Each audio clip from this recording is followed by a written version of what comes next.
आलोक जी, स्वागत है आपका। हमारे साथ अजय आलोक भी जुड़ गए भारतीय जनता पार्टी से।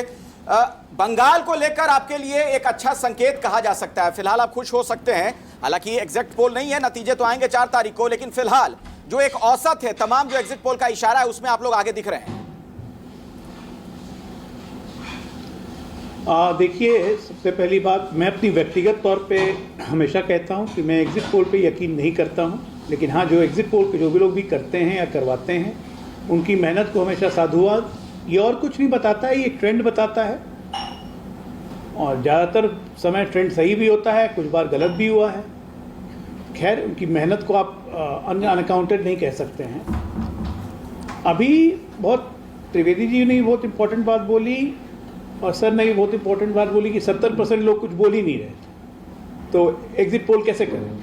30% लोग में एग्जिट पोल कैसे हो जाएगा? यही तो की फैक्टर है, भय यही था सर।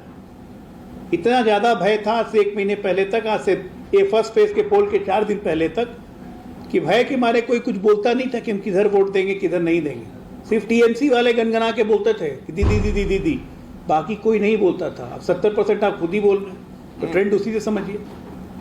दूसरी बात ये कि निश्चित तौर पे एग्जिट पोल में जहां भारतीय जनता पार्टी कई राज्यों में आने लगती है तो वहां पे लोगों को कष्ट होता है। ये क्यों नहीं कोई पूछ रहा है कि भाई तीसरी बार आसाम में बीजेपी कैसे आ रही है, क्यों आ रही है? इस एग्जिट पोल के व्यापक परिणाम दृष्टिकोण पे आप देखें तो ये क्यों नहीं बोल रहा है कि ये सो कॉल घमंडिया इंडिया अलायंस जो था वो छिन्न भिन्न तितर बितर हो चुका, इसका कोई वजूद नहीं बचा। केरला में लड़ रहे थे कम्युनिस्ट कांग्रेस हमसे, बंगाल में कांग्रेस अलग, कम्युनिस्ट अलग, ममता अलग, असम में वही हाल, पुडुचेरी में वही हाल, तो काहे का गठबंधन?